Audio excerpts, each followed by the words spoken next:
Cambodia ખાતે યોજાયેલી kick boxing ચેમ્પિયનશિપમાં વડોદરાના યુવાનોની પસંદગી કરવામાં આવી છે. કંબોડિયા ખાતે યોજાયેલી એશિયન કિક બોક્સિંગ ચેમ્પિયનશિપમાં વડોદરાના 4 ખેલાડીઓની પસંદગી કરવામાં આવી છે. 6 ઓક્ટોબરથી કંબોડિયામાં દેશમાં એશિયન કિક બોક્સિંગ સ્પર્ધા યોજવામાં આવવાની છે. વિવિધ દેશોના ખેલાડીઓ દ્વારા ભાગ લેવામાં આવશે, ત્યારે ભારતીય ટીમ પણ શિરકત કરવાની છે. શહેરની ગૌરવની વાત એ છે કે શહેરમાંથી 4 કિક બોક્સર જેમની પસંદગી આ સ્પર્ધામાં થઈ છે.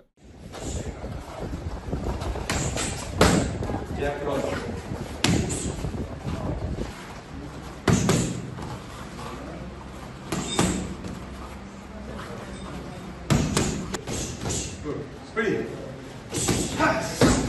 Come on. Pop. One more.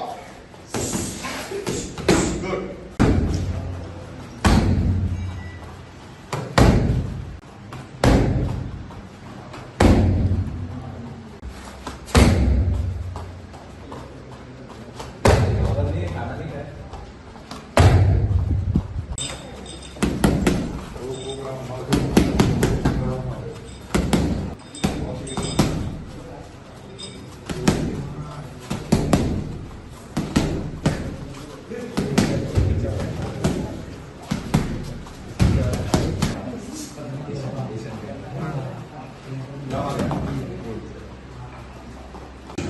Hook. Hook. Come on. One. Turn. Hook. Hook. Come on.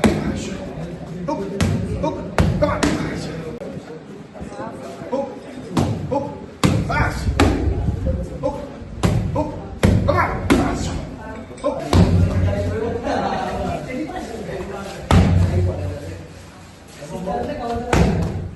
મારું નામ ઈશિતા ગાંધી છે અને હમણાં હું એશિયન કિક બોક્સિંગ ચેમ્પિયનશિપ જે કંબોડિયામાં થવાની છે એનામાં હું પાર્ટિસિપેટ કરું છું. -70 kg 0.5 સિનિયર ફિમેલ કેટેગરીમાં.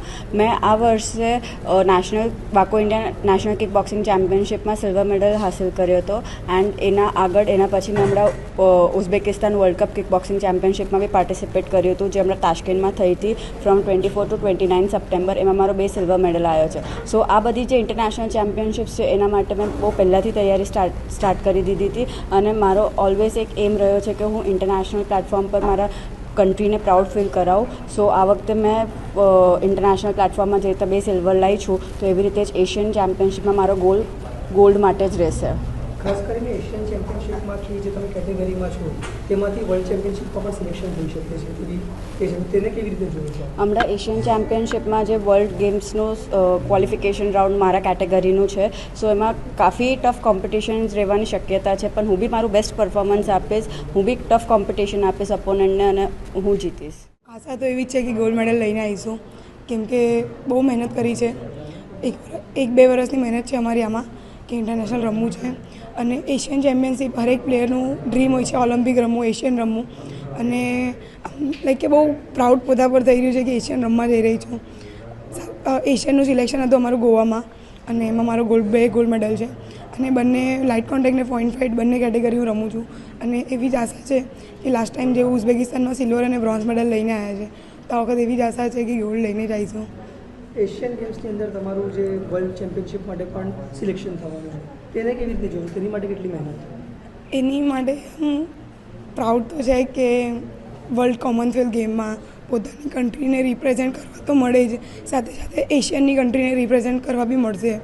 તો આમ એ જ ઈચ્છા તો એ જ છે કે ગોલ્ડ મેડલ આવે ને ક્વોલિફિકેશન થાય, તો ક્વોલિફિકેશન થઈને ગોલ્ડ મેડલ લાવીને કોમનવેલ્થ ગેમમાં પોતાની કન્ટ્રીને રિપ્રેઝેન્ટ કરવું છે.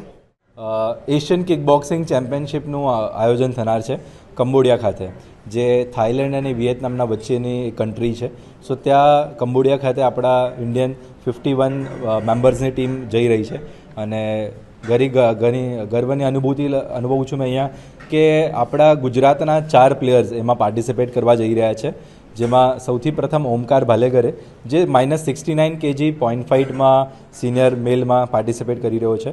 અને એના સાથે -79 kg આકાશ ચૌહાણ, -60 kg ડિંકલ ગોરખા, જે પોઈન્ટ ફાઇટ અને લાઇટ કોન્ટેક્ટ બંને ઇવેન્ટમાં છે, અને એની સાથે સાથે ઈશિતા ગાંધી, જે -70 kg પોઈન્ટ ફાઇટમાં છે. તો એવી રીતે આ 4 પ્લેયર્સ પાર્ટિસિપેટ કરવા જઈ રહ્યા છે અને મીડિયાના માધ્યમથી મેં ધન્યવાદ કરીશ એમના સપોર્ટર્સના, સ્પોન્સર્સના, કે જેમને એમના પર વિશ્વાસ રાખીને આજે એમને સપોર્ટ કરી રહ્યા છે.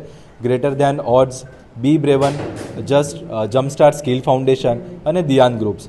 સો આવી રીતે આ પ્લેયર્સ એક એશિયન ચેમ્પિયનશિપમાં જનાર છે અને જ્યાં વર્લ્ડ કોમ્બેટ ગેમ્સનું સિલેક્શન છે, જેમાં 6 કેટેગરીઝ ઇન્ક્લુડ છે અને એ 6 કેટેગરીઝમાં આપણે 2 ગર્લ્સ જે છે એમની કેટેગરીઝ બી એમાં સામેલ છે. તો જો આ 2 ગર્લ્સ મેડલ્સ લઈને આવશે તો એ લોકો વર્લ્ડ કોમ્બેટ ગેમ્સ જે ચાઇનામાં આયોજન જે થશે તો એના માટે બી એ લોકો ક્વોલિફાય કરી શકશે. અને એના માટે કિક બોક્સિંગ એસોસિએશન ગુજરાત તરફથી આજે પ્રેસ કોન્ફરન્સનું આયોજન કરવામાં આવ્યું હતું.